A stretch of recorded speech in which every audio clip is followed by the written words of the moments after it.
Vamos dar início, então, a mais esse painel. E hoje vamos tratar de saúde aqui no Brasil.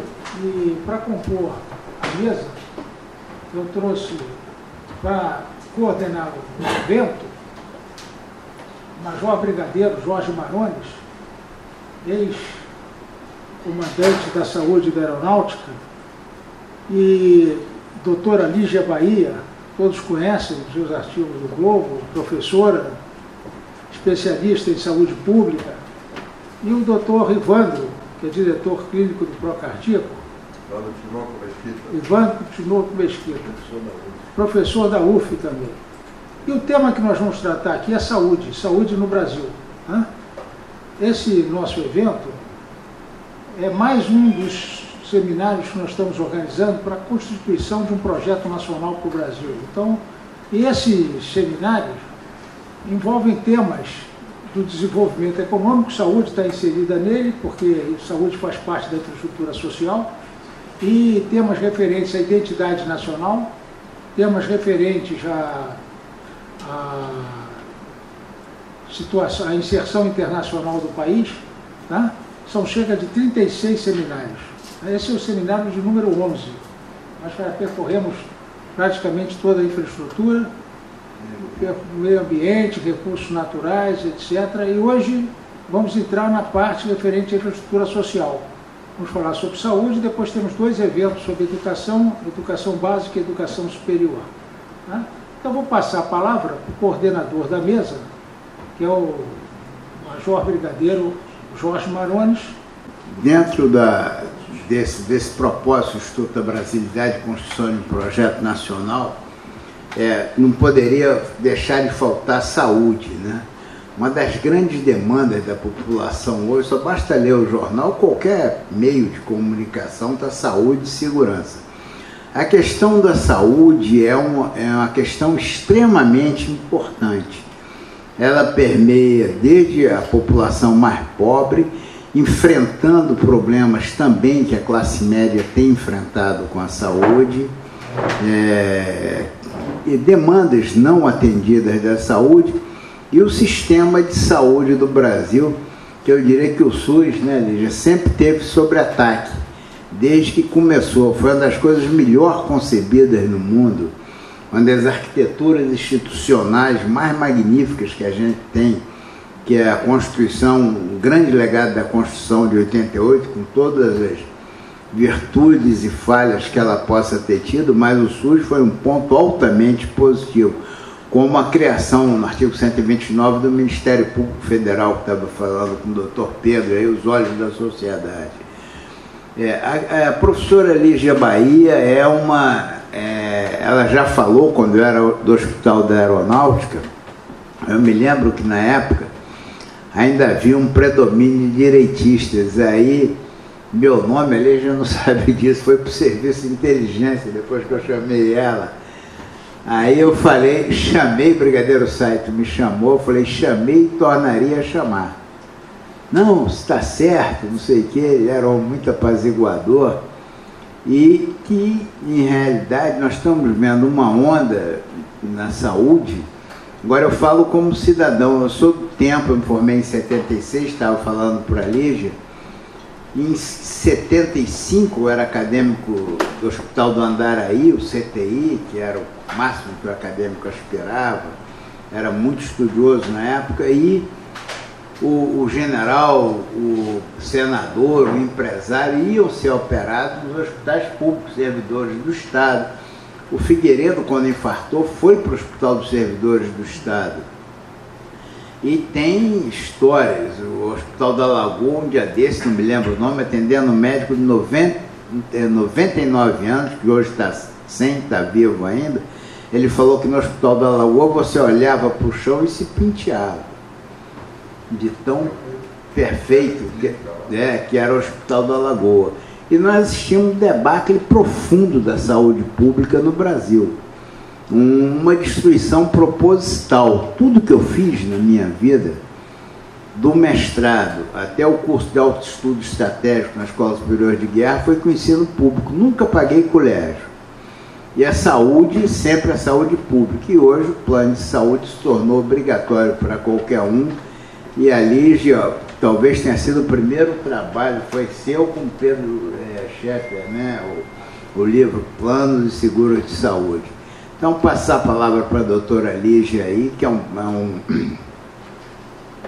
vasta conhecedora desse assunto da saúde no Brasil, e uma pessoa que sempre tem que ser ouvida em qualquer questão de saúde.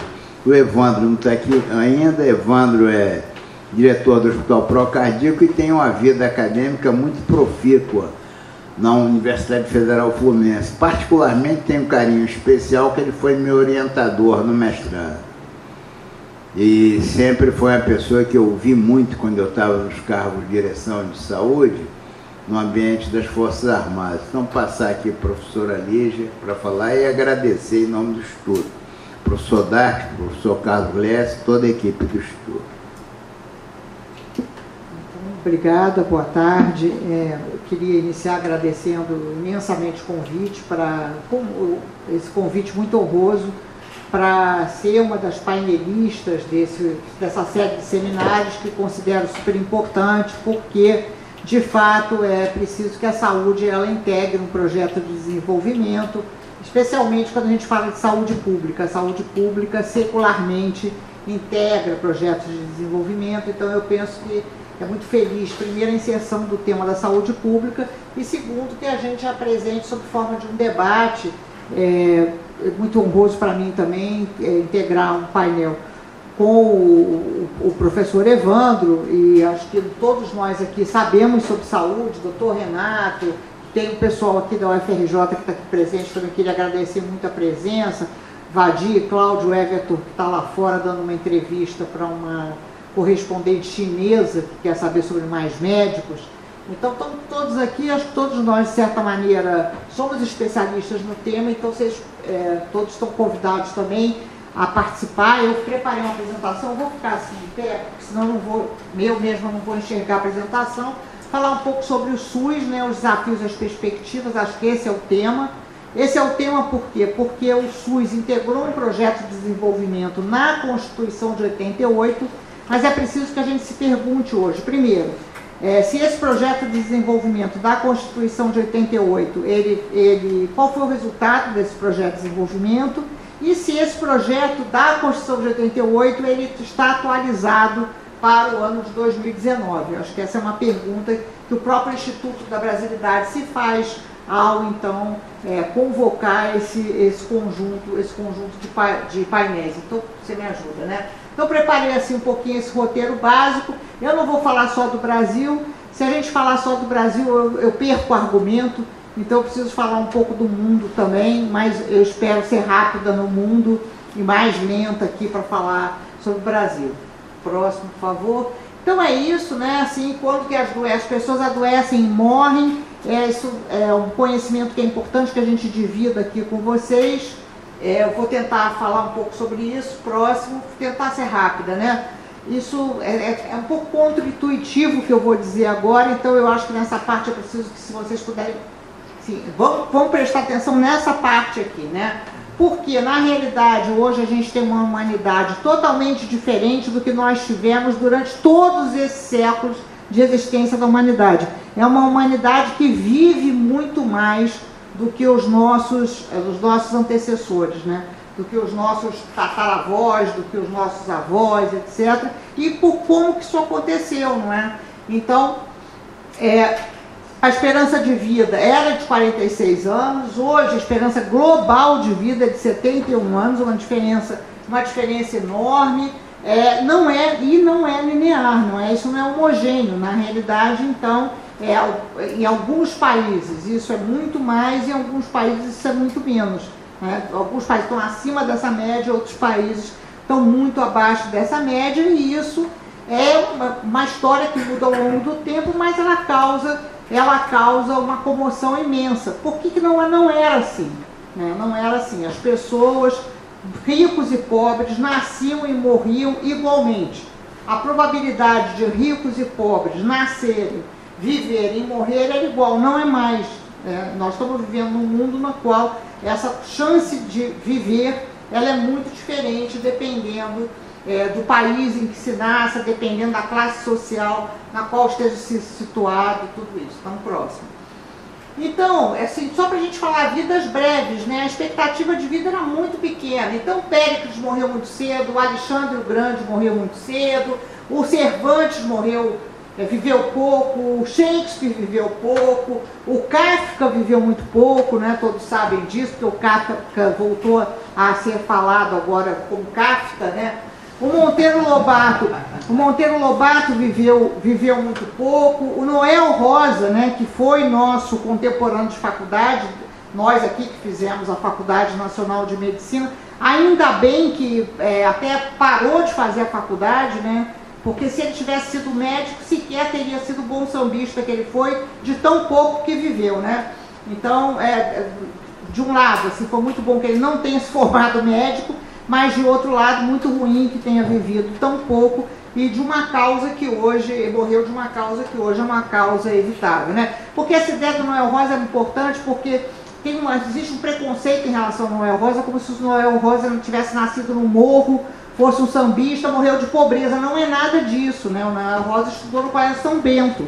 O Noel Rosa pertencia às classes médias do Rio de Janeiro, e morreu jovem, não de pobreza, morreu jovem em função da demografia e da epidemiologia da sua época. Próximo. Então, a expectativa de vida hoje ela é completamente diferente se a gente olhar, então, para o hemisfério sul, não é? Particularmente para uma parte do hemisfério sul, e se a gente olhar para a África subsaariana. Então, esse é o debate, não é? Esse é o debate, como resolver tamanha simetria. E não é uma simetria natural. Não é natural que isso aconteça, é antinatural. Na realidade, natural seria que essa mediana, que essas tendências, elas fossem muito mais homogêneas do que são. Próximo. Então, o que nós temos é isso, né? A Serra Leoa, que vocês sabem, foi o país da eclosão do ebola. Serra Leoa é um país que tem uma esperança de vida mínima, é um país extremamente pobre, e não é à toa, então, que é em Serra Leoa que tem ebola, e o Brasil não está bem nessa fotografia, né? Não está bem mesmo. O Brasil tem indicadores de saúde que são indicadores de saúde piores do que países que têm, enfim, tamanho de economia parecido, tamanho de população parecido. E o Canadá e o Japão, né? O Japão é o país com a maior esperança de vida do mundo. Então, muito diferente. Se nós aqui tivéssemos nascido no Japão, a nossa chance de viver seria mais ou menos o Dr. Renato, né? Que em média a gente estaria assim por 100 anos, etc, etc. Mas vai viver até 120. Agora, a gente morando no Brasil, nós integramos essa média, não sei se está claro, né? Nós integraremos essa média aqui, não é? Então, é um problema enorme que afeta a população como um todo. Então, qual é o desafio, né? O principal desafio é reduzir essas desigualdades na saúde. Esse é o principal desafio. Não faz sentido nenhum falar de saúde se não for para reduzir as desigualdades. E isso é muito importante, por exemplo, quando a gente encontrar o Dr. Evandro nessa mesa.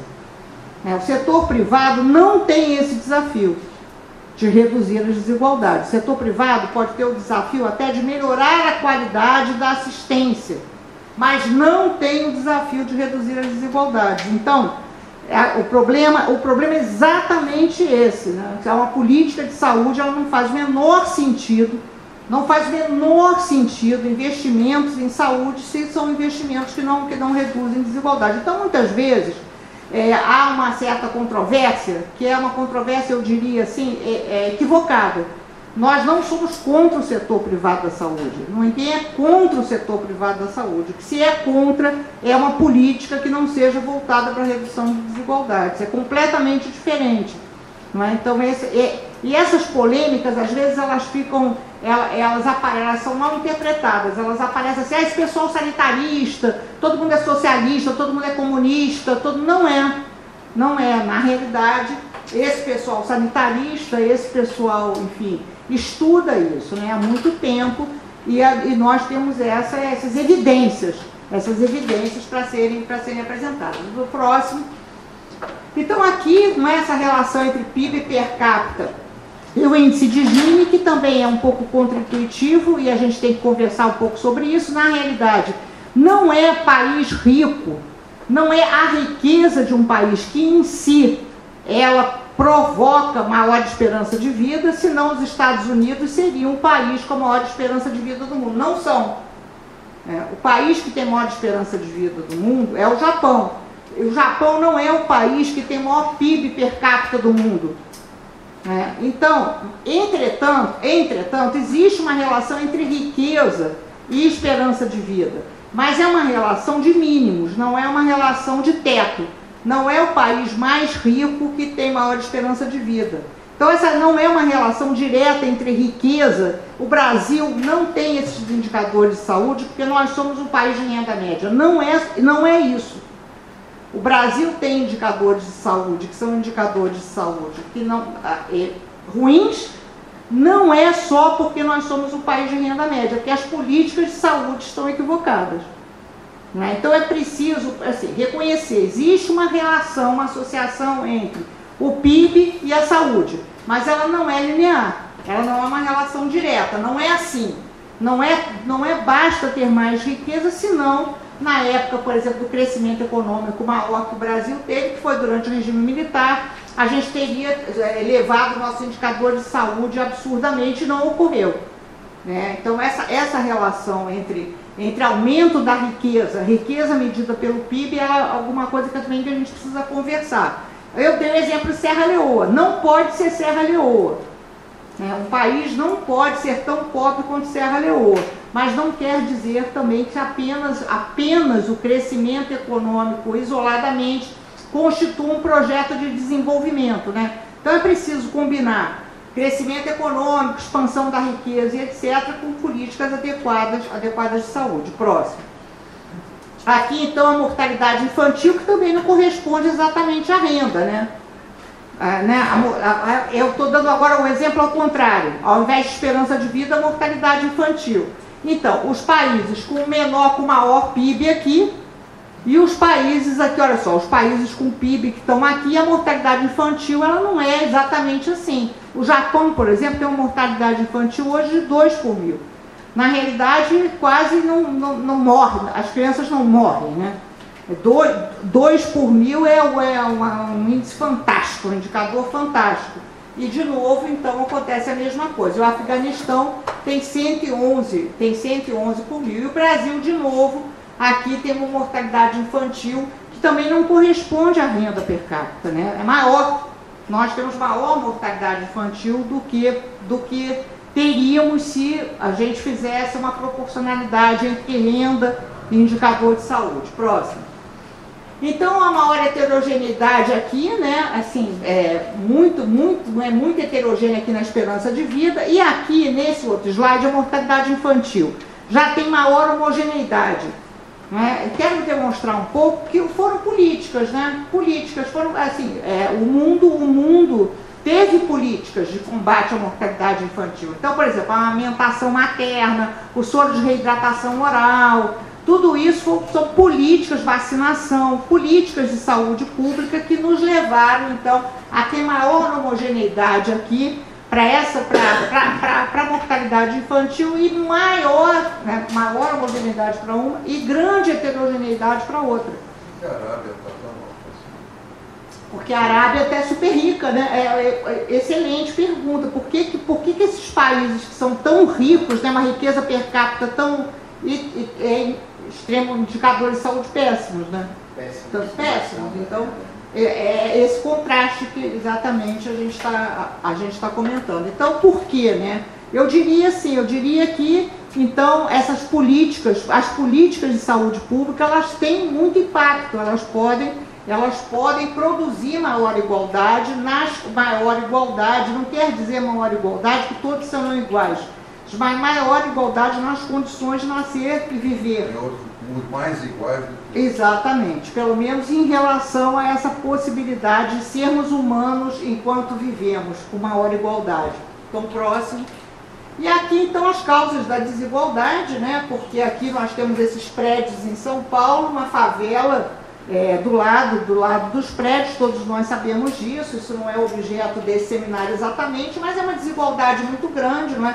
Aqui eu fico impressionada com as nossas favelas, isso aqui é o Rio de Janeiro, com esse monte de fio, né? Imagina, quer dizer, a gente sabe que esse tipo de eletricidade causa tumor de cérebro, né? Nós sabemos disso. E exatamente nesses lugares nos quais, então, toda essa fiação, esse fornecimento de energia elétrica é um absurdo, não é? É um absurdo. Então a gente tem já no Brasil fios que passam por baixo da terra, nos bairros mais ricos, né? E nas favelas a gente continua tendo esse tipo de condição. Então não é só, não é só a violência que mata, né? Não é só, essas pessoas estão expostas a riscos, que são riscos ambientais, que são riscos de violência, que são muito mais riscos do que esses moradores desses prédios que estão do lado. Próximo. Bom, e aqui então, né, assim, só para a gente fazer um contraste, né, o que foi a mortalidade pela peste negra na Europa, né, que dizimou 1/3 da população. Todos nós sabemos disso, né, todos nós lemos o Decamerão, todos nós sabemos o que foi. Cada um de nós aqui já ouviu falar nesse episódio da peste negra, etc, etc. E de fato ali é uma epidemia que não tinha muito o que se fazer. Eu vou tentar falar um pouco, não tinha muito o que se fazer. Uma peste, ela vem sendo trazida, esse aqui é a rota de como a peste entra, todos os seus episódios, os anos em que ela vai dizimando a população da Europa, né? E o nome dessa peste, que eram aquelas bolhas que surgiam, etc, enfim. A gente sabe, não é? A peste, na realidade, ela surge porque se começa a acumular comida nos castelos, etc. Assim, então tem razões inclusive econômicas para que essa epidemia tenha ocorrido no ano que ela ocorreu e como ocorreu. Mas de qualquer maneira, próximo, o que é importante aqui é a gente falar um pouco disso aqui, né? Isso aqui já é diferente, né? O que acontece no nosso continente foi diferente, porque o que ocorreu no nosso continente não foi uma peste que foi sendo de alguma maneira, ela era original, né? Nós temos essas doenças todas que não eram originais, né?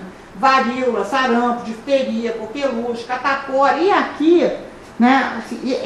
E essas doenças dizimaram metade da população.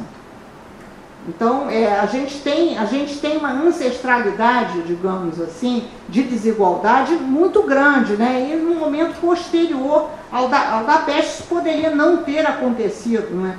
E aconteceu, e a gente até hoje não tem certeza se houve guerra bacteriológica, se as roupas com varíola foram ou não foram jogadas para cima das aldeias indígenas. Tudo isso é controverso, mas de alguma maneira parece que tudo indica que se fez uso, né, das doenças para exatamente com o propósito de dizimar a população, né? Havia consciência que essas doenças elas propiciavam de alguma maneira a conquista, né?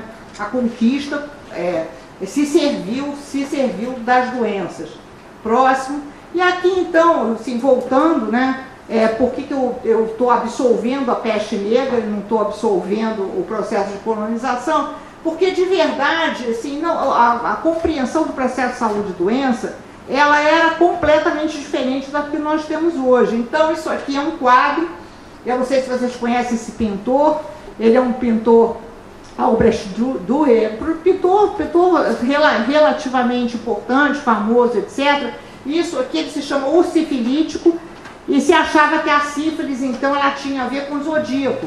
Então, essa é uma representação aqui do... Oi, Evandro. Essa é uma representação zodiacal, E ninguém sabia que a sífilis estava relacionada com ato sexual, que hoje a gente sabe, mas não se sabia, de fato, essa relação causal hoje tão óbvia, que a sífilis é uma doença sexualmente transmissível, não era, né? Então, assim, posteriormente passa a ser reconhecida, e aí a mulher é a culpada, né? A mulher é a culpada de transmitir a doença. Assim, a ideia era que a mulher transmitia a doença, não o homem. A mulher era transmissora da doença, a mulher sedutora. Então, enfim, próximo. E aqui então, né, hoje, eu acho que pulei um slide, não faz mal. Vê se você pulou um slide.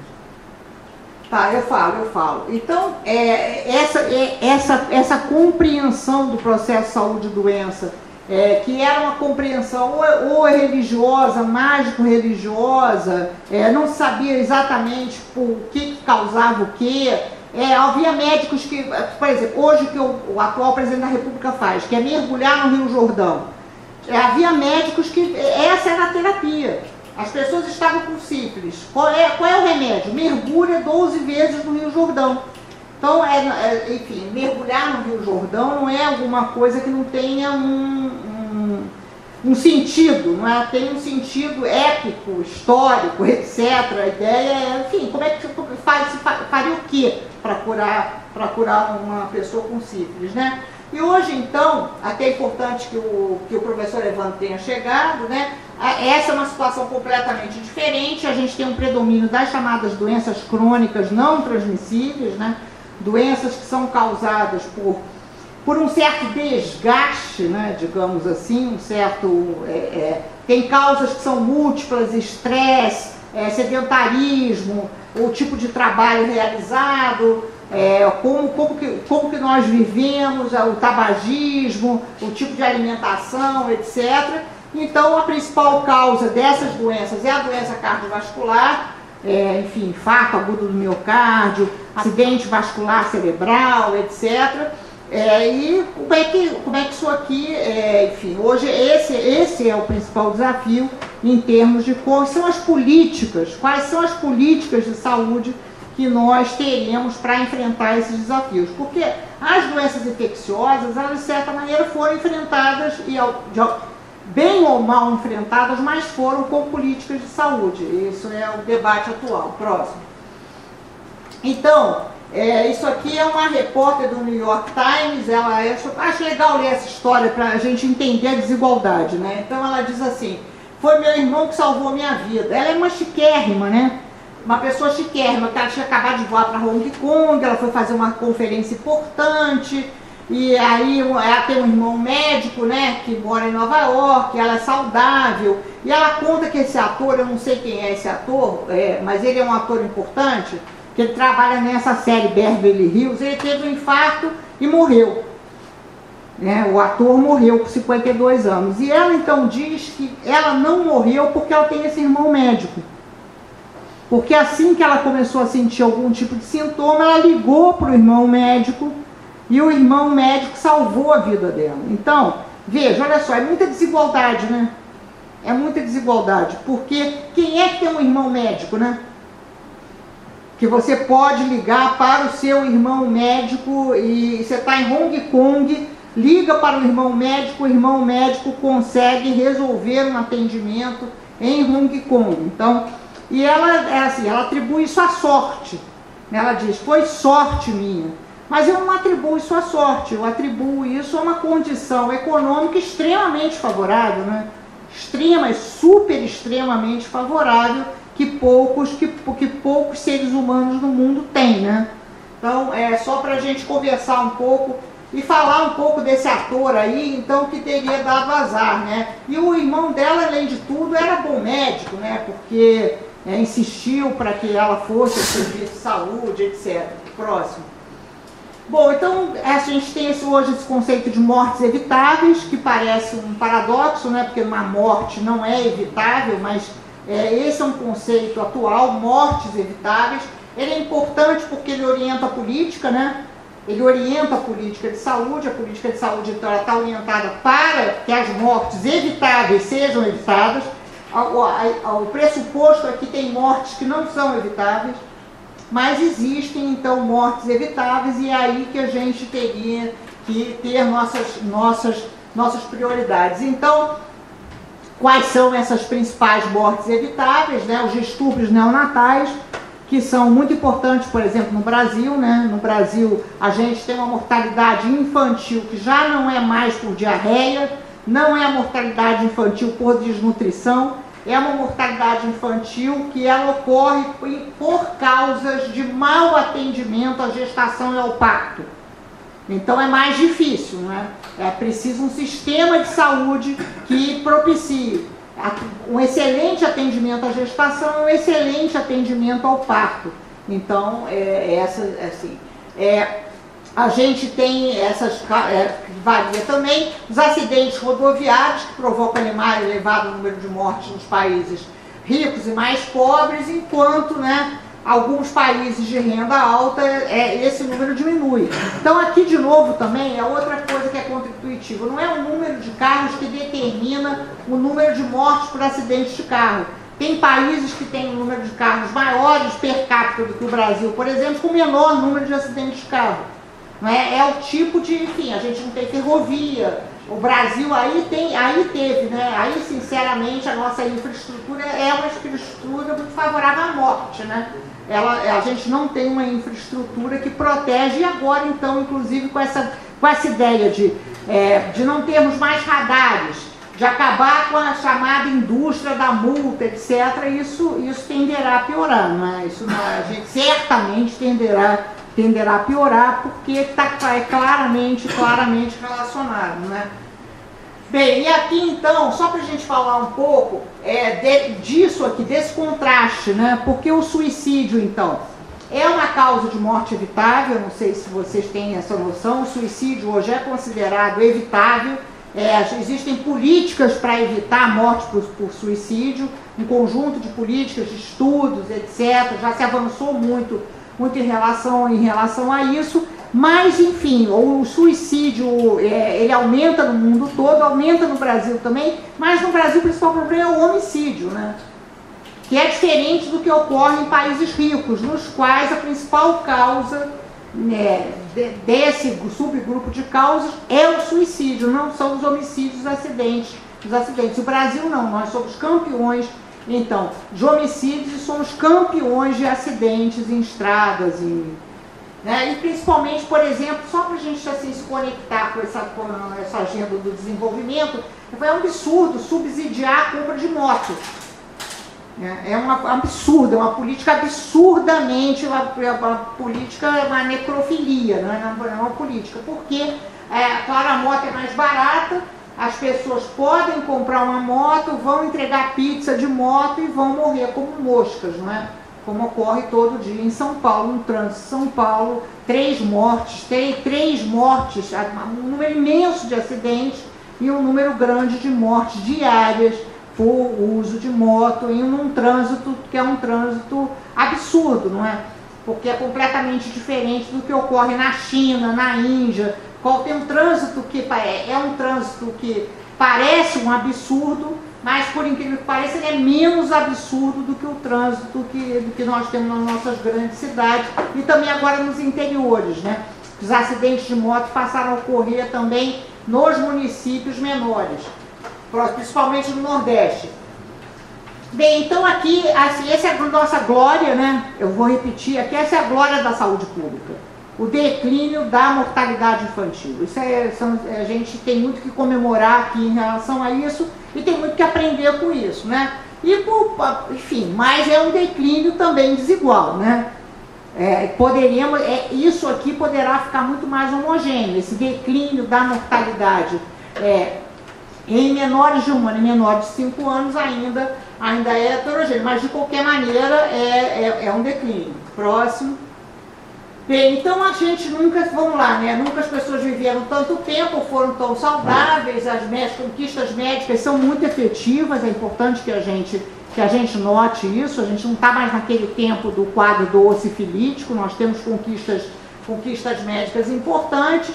Então, a gente tem essas inovações, né? A penicilina, a vacina BCG, a revolução farmacológica, as outras drogas, o transplante, né? que é uma revolução terapêutica importante. Atualmente a gente tem quase uma terceira onda de revolução, né? Que são esses mecanismos, os medicamentos chamados imunobiológicos e os antivirais de ação direta. Meu último artigo no Globo foi um pouco sobre isso. Eu não sei se, obviamente, todos leram, acho que não, mas a gente hoje, o Cláudio estuda isso, o Cláudio que está ali sentado no meio de camisa branca. A gente tem medicamentos hoje que curam um dos tipos de hepatite, que é a hepatite C, que é uma hepatite para a qual, por enquanto, não se tem vacina. O medicamento é extremamente caro. E o número de casos hoje de hepatite é maior do que o número de casos de AIDS. Muito maior do que o número de casos de AIDS. Então, como é que a gente resolve esse problema, não é? A gente precisa ter um projeto de desenvolvimento, porque é preciso, como que nós vamos produzir ou não vamos produzir medicamentos, como que nós vamos comprar, como que nós vamos conseguir enfrentar esse que é um problema, que é de fato uma revolução terapêutica, ou talvez uma nova revolução terapêutica, mas que ela é acessível para países ricos e nada acessível para países de média e baixa renda, não é? Que o Brasil, por exemplo, hoje trata um número de pacientes muito menor do que os países ricos estão tratando para hepatite. Aí a desigualdade, ela começa, ao invés de diminuir, ela se alarga. Nós, nesse momento, nós estamos assim, alargando desigualdades em relação a essas doenças chamadas... A hepatite não é uma doença crônica, a hepatite é uma doença infecciosa, mas vamos alargar a desigualdade em relação aos cânceres, em relação a doenças que são também crônicas. Próximo. Bem, então, aqui, assim, uma revolução tecnológica talvez, né, que é da informação, da tecnologia de informação e seus possíveis efeitos. Então, só para a gente comentar também, isso é uma notícia, né, o robô falou com o paciente, o robô falou, isso é um plano de saúde na Califórnia, que então usa telemedicina. A ideia que a família teve, que o robô falou com o paciente que o paciente ia morrer. E que o robô falou para o paciente que ele ia morrer assim, assim, assim. E a família, evidentemente, ficou completamente revoltada com o fato da notícia da morte do paciente ter sido dada para o paciente através de um robô. Não é exatamente o robô, não foi isso. O que aconteceu foi um equipamento, não é robô, muito menos complexo que o robô, uma televisão, na qual um médico que estava à distância conversou com o paciente. Muito mais telemedicina do que robô aqui, né? Então esse médico, ele não estava presente no momento dessa notícia, e a família então foi à corte, a Suprema Corte dos Estados Unidos, etc, etc, e o próximo. E o plano de saúde, que é a Kaiser, é um plano de saúde importante dos Estados Unidos, pediu desculpas. Pediu desculpas à família, a família do paciente. Mas o que é interessante, eu acho que é isso aqui, eu queria destacar isso aqui, né? Porque o presidente da Kaiser, ele pediu desculpas mais ou menos. Mais ou menos. Ele disse, é muito importante a gente entender isso agora, ele disse assim: um médico, ele poderia ter dado notícia sem nenhuma empatia. Se não fosse o tal do robô, entre aspas, eu acho que já está claro que não era robô, né? Mas se não fosse o médico pela televisão, pela tela, um médico que estivesse presente poderia ter sido um estúpido, poderia ter sido um médico totalmente insensível, ele poderia ter sido péssimo. Então, ele continua defendendo a telemedicina. Ele diz assim: o problema não é, olha o que ele está dizendo, o problema não foi o robô. O problema é que nós temos maus médicos, né? O problema, então, ele está dizendo, o problema não é a tecnologia. O problema é a formação do médico. O problema é que esse médico, se ele tivesse sido bem formado, ele teria se negado a fazer esse papel. Esse médico não teria feito isso. Bastaria que ele tivesse uma boa formação. Então esse é um debate com um desafio imenso também, não é? Como é que nós vamos formar pessoal como é que a gente forma pessoal para esse tipo de necessidade que inclui desde o conhecimento sobre política de saúde, conhecimento sobre economia, um conhecimento um pouco sobre literatura, sobre como é que a vida é, como ela é, não é? E ao mesmo tempo um profissional que se recuse, né? Que ele tenha dentro dele próprio barreiras éticas, morais, etc. Então, mas veja, então o que ele diz é assim: a resposta do hospital, o pedido de desculpas, que aí a família da paciente, que é a neta do avô, né, diz que mesmo com essas desculpas todas, ela não aceita, e o médico, esse aqui, o presidente da Kaiser, né, ele insiste que a tecnologia é boa, né? Então, na realidade, veja, tem o problema da tecnologia, tem o problema da formação, tem aí um conjunto de desafios para a gente pensar, tem um problema ético, tem um problema moral, e tudo parece que dá errado, né? O problema é também de expectativas, não é? Porque essa aqui não é uma morte evitável, né? Eu não sei se está claro, essa morte que nós estamos tratando aqui, ela não é evitável, né? Ela não é evitável. E aí o debate ele se torna muito mais entre o setor público, o setor privado, entre o médico, entre quem paga o médico, entre quem fabrica a tecnologia, entre quem não fabrica a tecnologia, do que eu diria um debate, que é o debate que eu considero mais importante. O debate mais importante é quais são as políticas de saúde para as mortes evitáveis. Não é? Então, voltando aqui um pouco, próximo, por favor. E aqui o que a gente tem, né? Isso aqui é Brasil, né? O que a gente tem no Brasil? A gente tem uma alta mortalidade por violência, que reduz um pouquinho, mas que continua extremamente alta, né? A gente tem um declínio da mortalidade de menores de 15 anos, que então é a nossa verdadeira glória, né? A gente tem alta mortalidade prematura por doença crônica. Eu vou dar alguns exemplos para vocês. Eu não sei se vocês lembram, o filho do Antônio Carlos Magalhães, o Luiz Eduardo Magalhães, morreu prematuramente por infarto agudo do miocárdio. Quer dizer, é uma morte completamente evitável. A morte do Luiz Eduardo Magalhães é uma morte,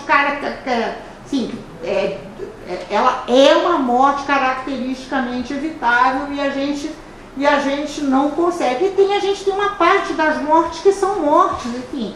Nós não somos imortais, né? Nós somos alguma coisa assim cintilante, né? Uma espécie cintilante, pode ser assim? A gente cintila, veio à Terra, cintila e morre, né? Enfim, então, como disse outro dia alguém, assim, um comerciante para mim: Lígia, ainda não inventaram ressurreição. O dia que inventar, eu vou vender. Eu vou ser o primeiro a vender, mas enquanto não se inventar a ressurreição, nós somos, então essa dimensão filosófica, ética, ela tem que estar presente no debate sobre saúde, exatamente por isso, né? Então, próximo. E aqui, então, quais são as nossas principais condições crônicas: hipertensão, colesterol alto, depressão, né?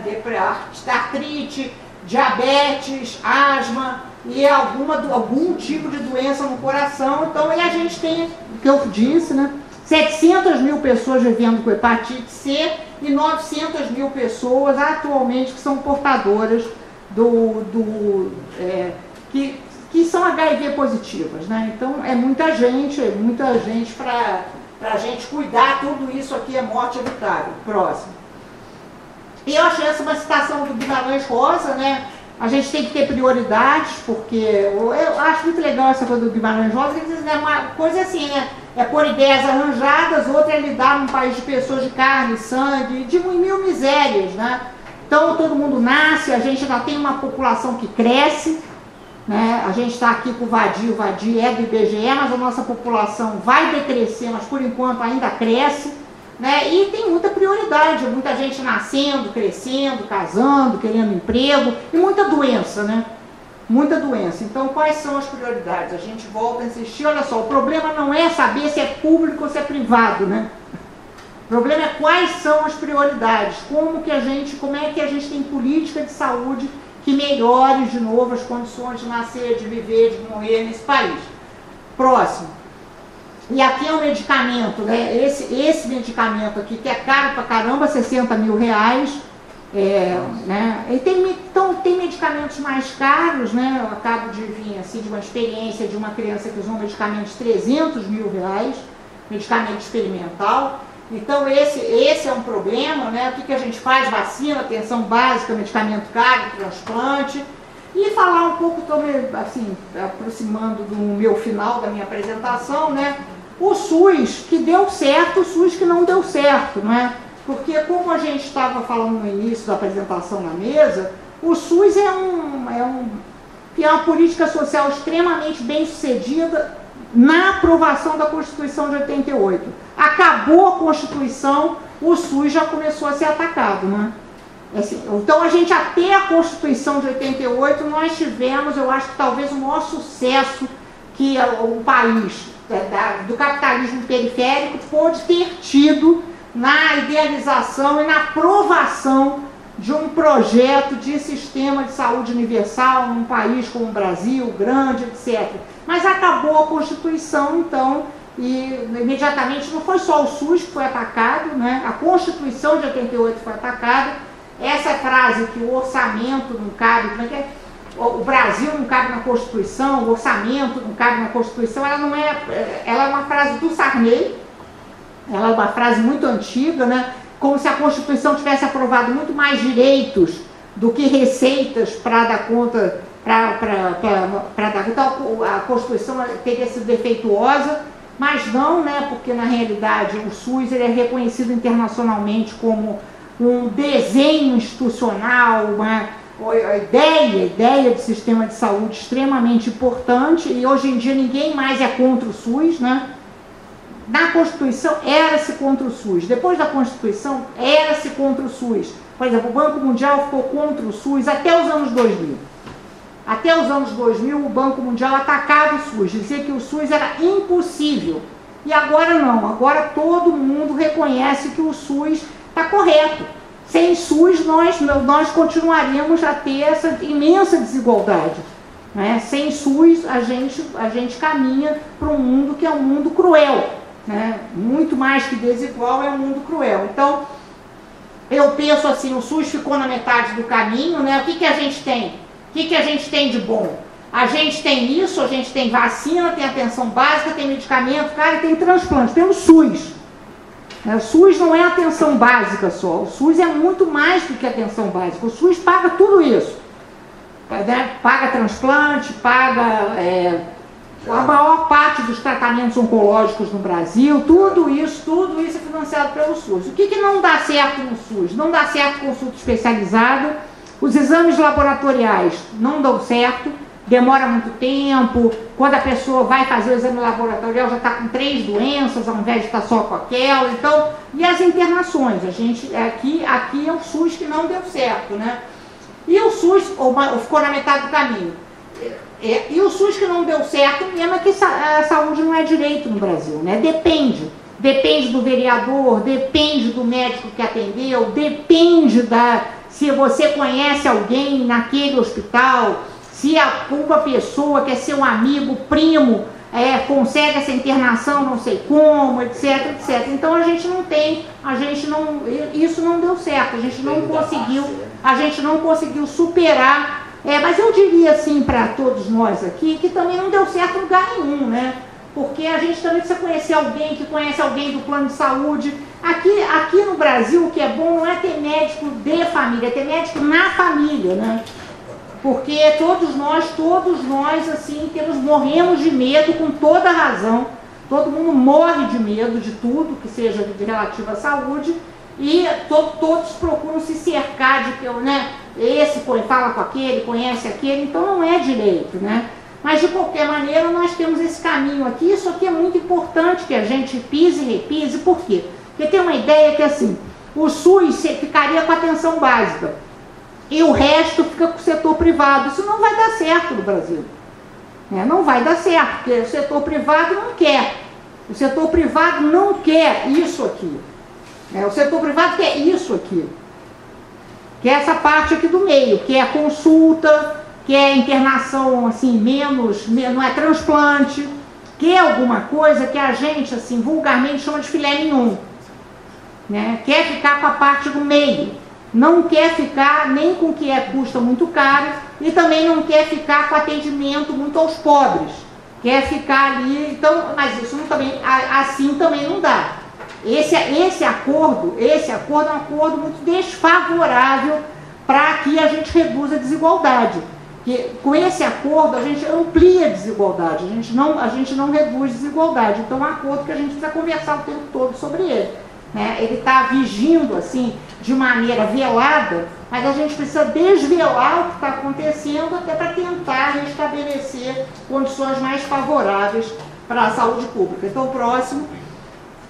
E aqui, então, né, eu não estou nem conseguindo enxergar aqui, mas quem são as mulheres que morrem de mortalidade materna, né? Só para a gente falar um pouco, todo dia a gente fala de Marielle, né? Todo dia é dia falar de mulheres negras, todo dia é dia da gente falar um pouco e recordar tudo isso, né? Na realidade, a gente tem mulheres hoje que têm partos acorrentadas, né?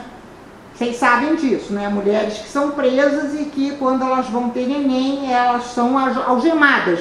Elas são algemadas, então isso é de uma desigualdade, isso é de um padrão de maldade, é um padrão de que essas pessoas, elas nasceram para morrer, elas estão destinadas à morte, são mortes muitas vezes invisíveis, etc., que acontecem o tempo todo. Então, quem é que morre? Quem é que são as mães que morrem? São as mulheres negras, são as mulheres que vivem nas periferias, etc. Então, profunda desigualdade, que é por aí mesmo que a gente tem que atuar, né? Próximo. E aqui, os profissionais de saúde terminando, né? Assim, quais são os profissionais de saúde? Como é que a gente resolve esse problema? Porque senão a gente vai falar disso. Não, mas o problema é que os profissionais são mal formados, não tem profissional de saúde. Mas veja isso aqui, né? Olha a inscrição aqui para um processo seletivo no Rio de Janeiro, os salários ficam entre 6 mil e 7 mil. Isso aqui não é um mau salário, não. Não é um mau salário porque eu sou professora 40 horas da Universidade Federal do Rio de Janeiro, trabalho pra caramba e ganho uma porcaria. Então, isso não é um mau salário, mas para fazer esse concurso, olha o que tem que ser. Para fazer esse concurso, olha o que tem que fazer. Tem que ser comprovação de título de atualização, tem que ter comprovação de experiência, tem que ter comprovação de experiência profissional, etc, etc. Esse é o concurso, né? Agora, próximo. Agora aqui, ó, não precisa nada. Nesse outro anúncio aqui, que é um anúncio para trabalhar contratado por organização social, com um salário muito maior, não precisa comprovar nada. Então esse é um problema que nós temos que conversar, porque quando a gente fala de qualidade, a gente tem que conversar sobre isso. O concurso, ele está mais voltado para a qualidade, não é isso? Né? Se faz um concurso, então quem tem mérito passará no concurso. Como nós aqui nessa sala fizemos concurso. Não tem mais concurso. Atualmente as pessoas são contratadas assim, no setor público e no setor privado, né? Então, o Procardíaco, por exemplo, aqui presente com vários médicos, não quer dizer que todos os médicos do Procardíaco sejam bons. Não sei se eu estou sendo bem enfática, porque não foram aprovados por concurso. Não foram. Então, a gente tem um quadro de pessoal, que é um quadro de pessoal preocupante em tudo que é lugar. Tanto no SUS, quanto nessa outra parte aí, quanto nessa outra parte do setor privado. Né? A gente não tem carreira. A gente não tem carreira nem no SUS e a gente não tem carreira no setor privado. Isso é um problema. Então, agora, se a gente falar, esse é o problema mais delicado. Mais delicado, porque gosta de se dizer que o problema de qualidade está no SUS. Não é.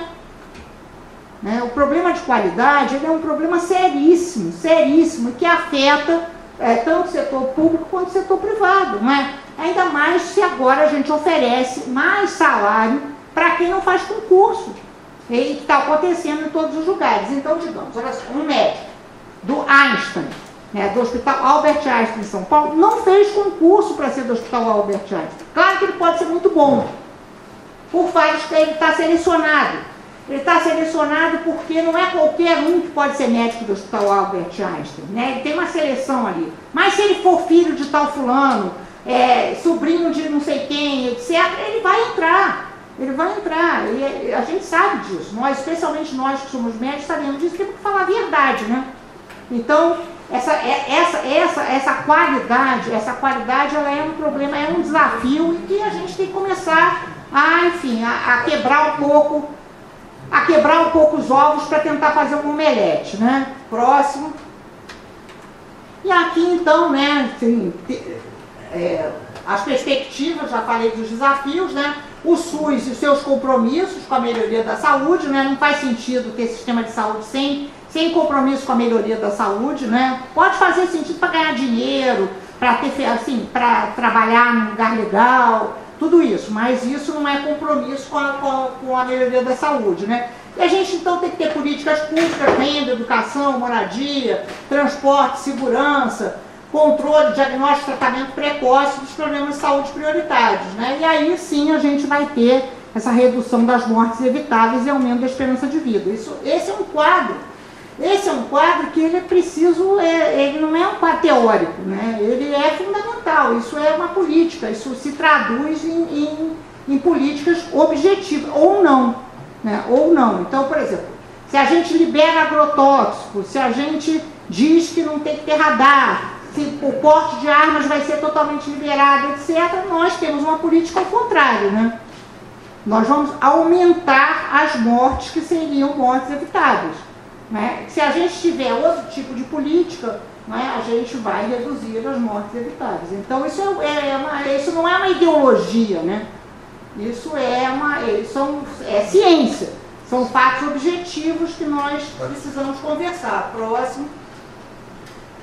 E aí, enfim, né, assim, a gente, porque também a gente está vivendo uma situação muito difícil no Brasil, né?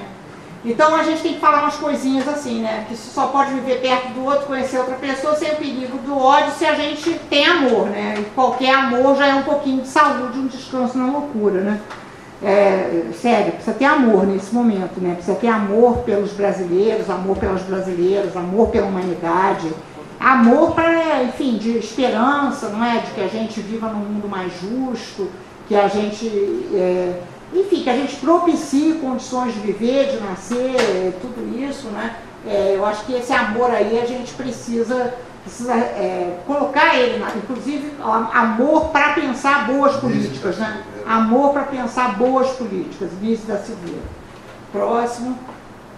E aí esse é meu e-mail, ligiabahia55@gmail, e a gente falei muito, né? Mas também o professor Evandro estava ali atendendo uma emergência, então não foi tão ruim assim, né?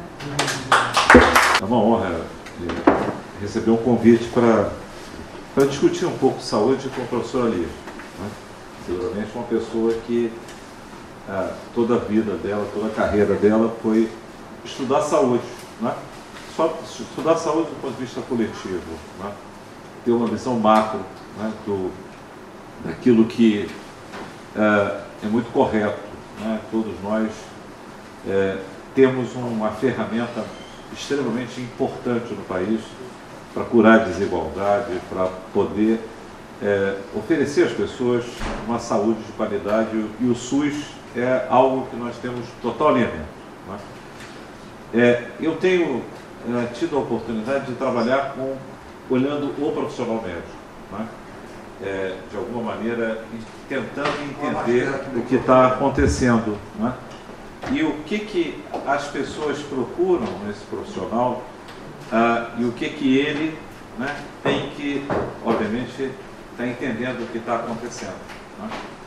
Pela primeira vez, a gente, do ponto de vista metafísico, nós nunca pensamos nisso, o médico hoje ele tem uma angústia do ponto de vista metafísico, que é a possibilidade de termos um mundo sem médico. Então isso nunca aconteceu, né? Os médicos hoje vivem angustiados, muitas das vezes uma angústia pequena. Se, assim como os motoristas de táxi, se a inteligência artificial possa vir a substituir o profissional médico. Nós nunca nos preocupamos muito sobre o futuro da profissão. A profissão sempre foi extremamente bondosa com o médico no Brasil. Mas de algum tempo para cá a gente passou a observar dois fatores importantes, né? Médicos trabalhando em condições muito diversas.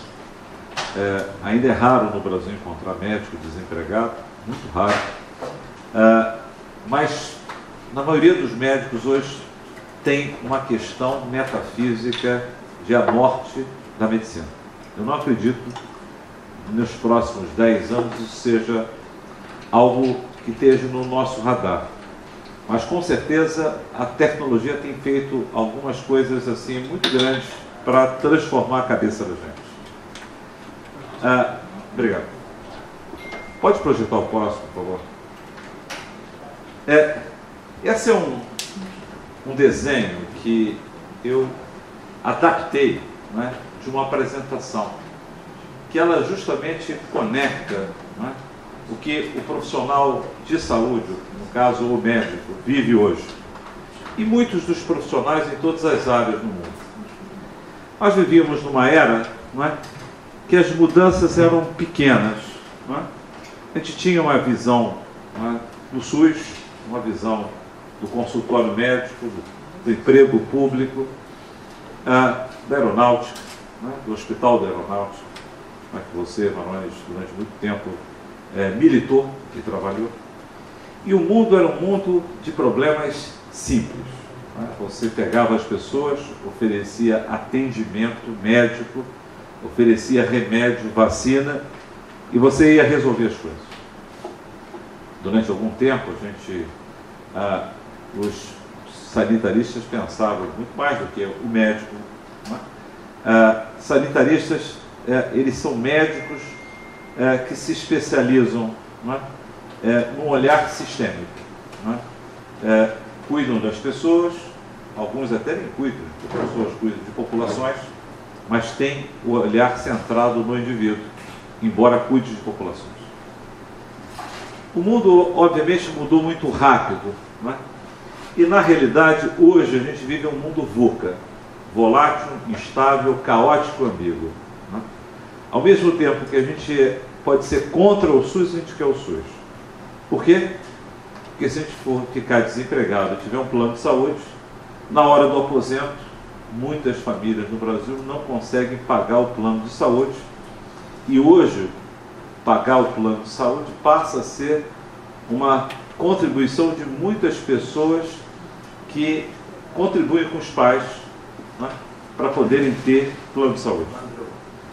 E por outro lado, tem pessoas que também não querem o setor privado e, obviamente, quando precisa, também quer ter o setor privado. Tem que ficar parado ali. Então, uma coisa importante é que esse mundo, que é um mundo hiperconectado, cheio de ambiguidades, ele introduz uma coisa nova, que são os problemas complexos.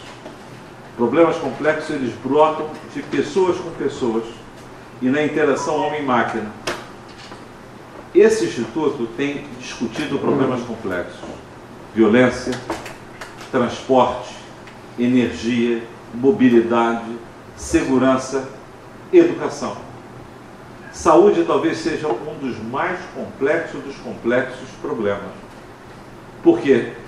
Porque ele vai desde o momento antes de nós nascermos até o momento que depois que nós morremos, já que a morte introduz doença nas famílias, e às vezes doenças tóxicas, e não é incomum, muitas das vezes, uma família acabar com a morte de um patriarca ou matriarca.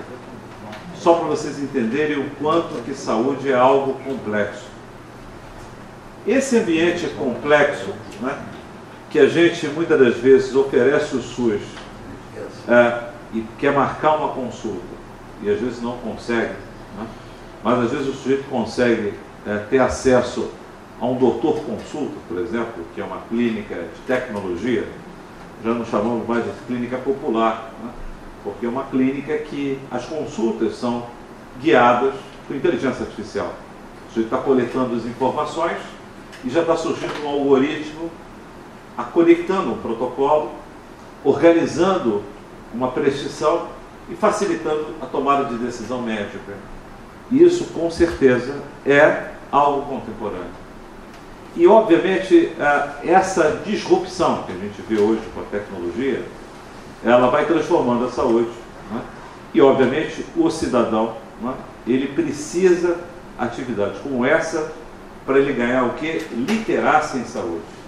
Ele saber exatamente o que é a saúde, algo que muitos profissionais não sabem, trabalham no setor e não conhecem a saúde, conhecem a doença, poucas vezes conhecem sobre financiamento, regulação, leis, normas, e obviamente não sabem nem que um cigarro eletrônico faz parte da saúde, assim como medidas, né, de cuidar das pessoas, né, do ponto de vista dos determinantes sociais e econômicos, como isso impacta na vida das pessoas. Como pornografia, como violência, como um ambiente inseguro, como um ambiente poluído gera doença nas pessoas.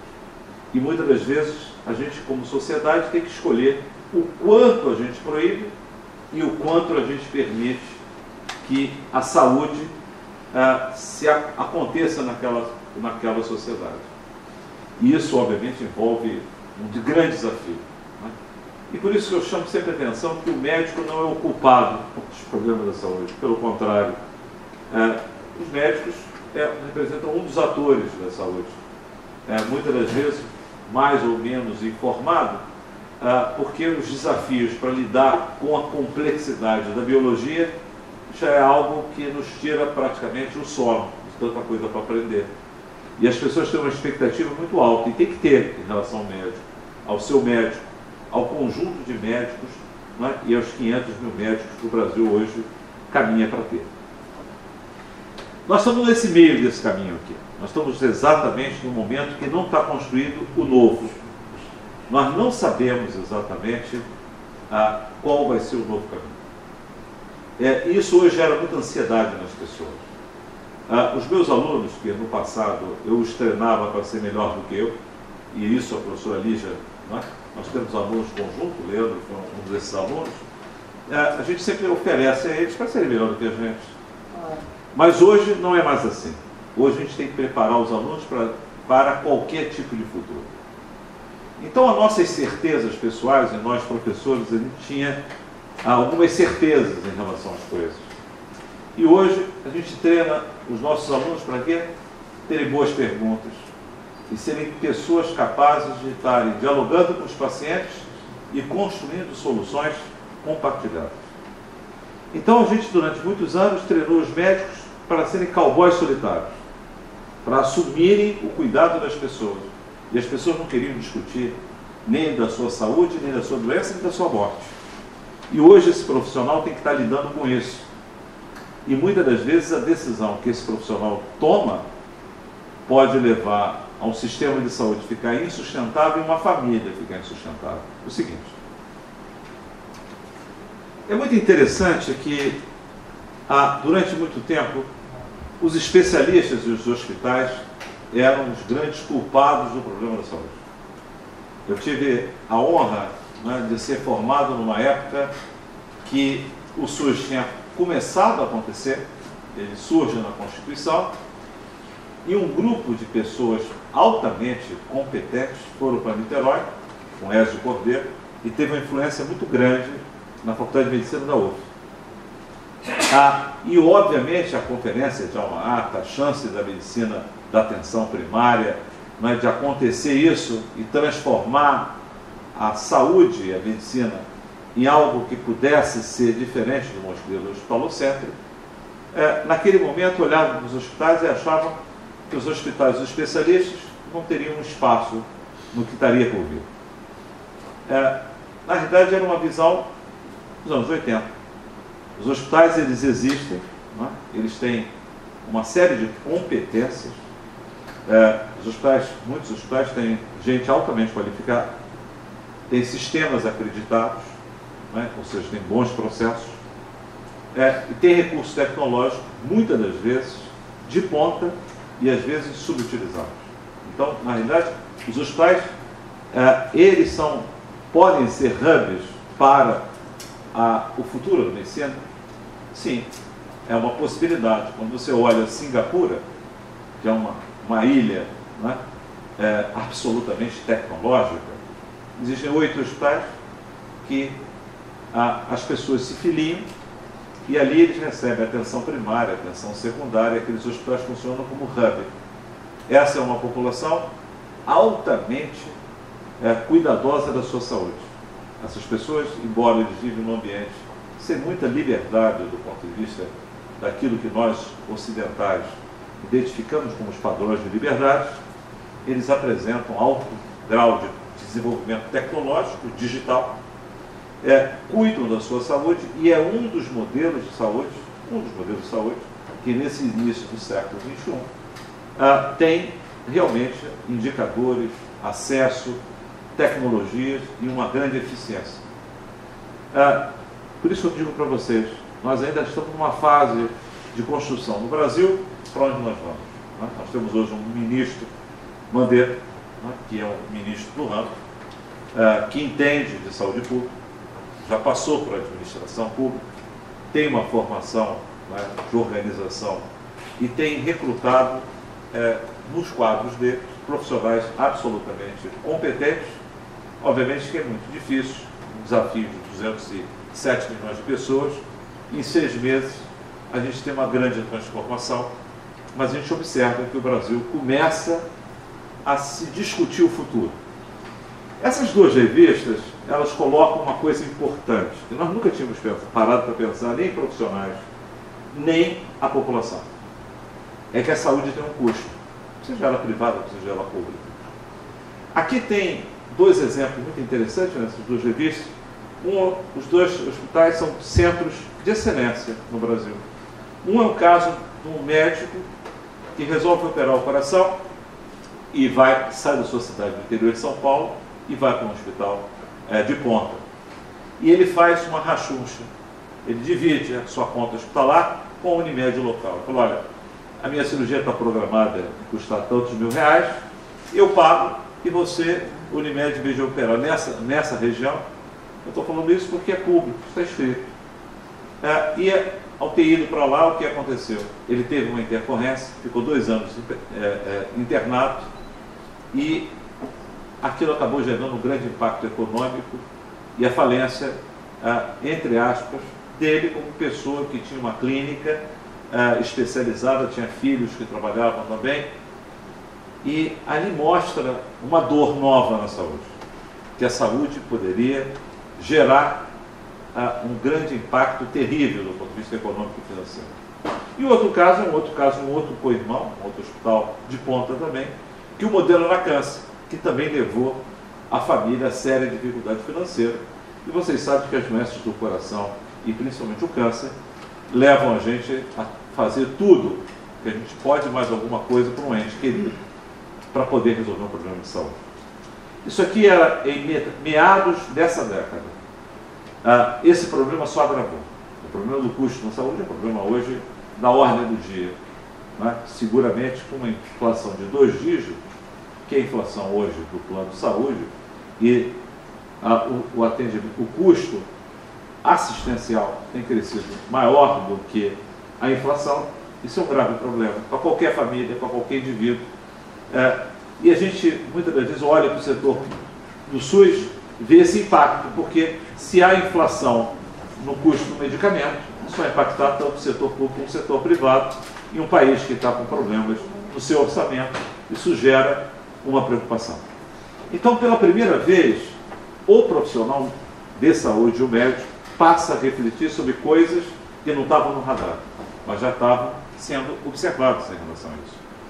Então, hoje, quando a gente conversa com os alunos de medicina, no hospital público-privado, com o residente, a gente tem que levar essa questão e o paciente também tem que saber. E muitas das coisas que nós colocamos na saúde, a professora falou do remédio de 300 mil. Mais recentemente apareceu um remédio para tratar uma doença degenerativa, gravíssima, parecida com doença neurológica degenerativa, que é $1 milhão o custo do tratamento. Isso é, obviamente, absolutamente um desastre do ponto de vista econômico, embora pode ser uma janela de oportunidade que a gente, como pessoa, busca para poder ter a sua doença controlada ou minimizada ou curada.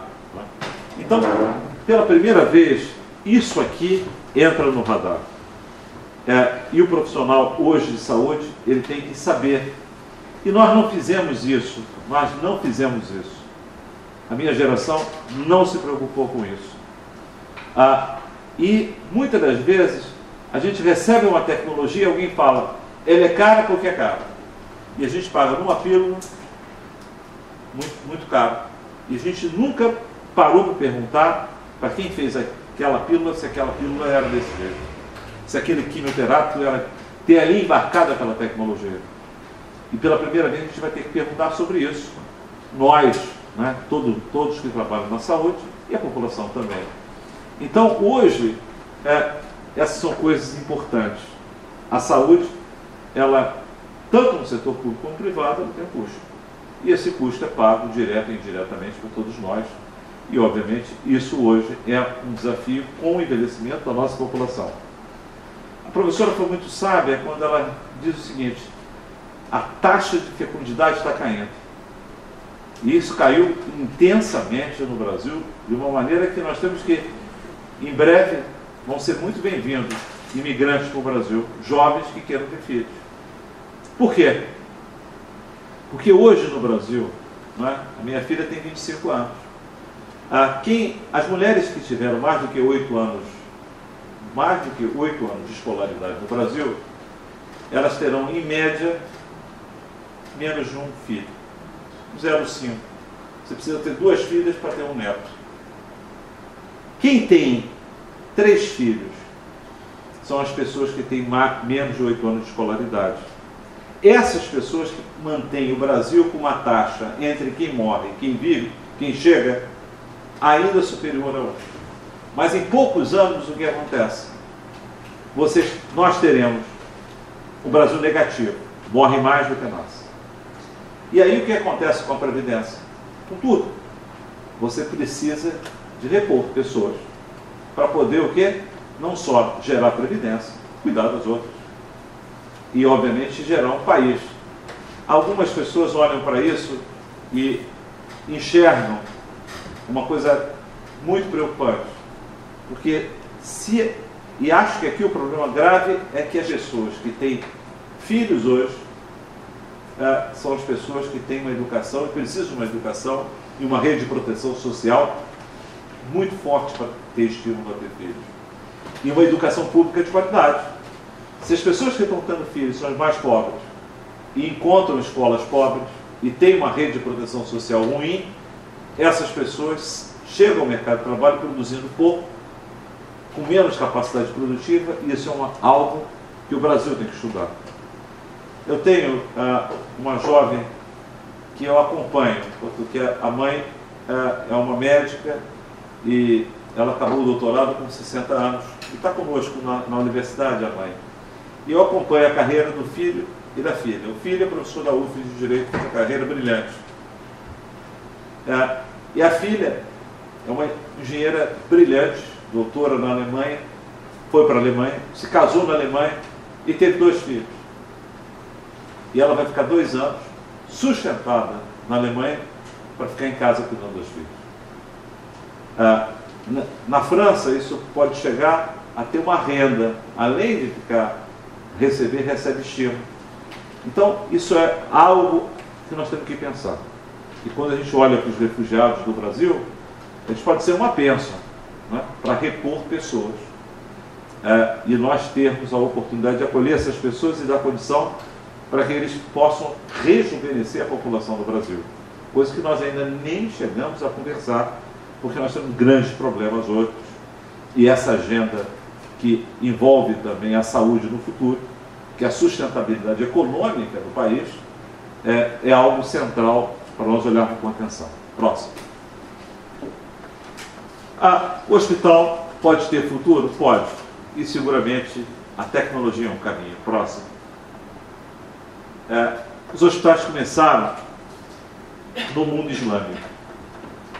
Até surgir o mundo islâmico, a medicina tinha uma dificuldade de organizar-se em hospitais.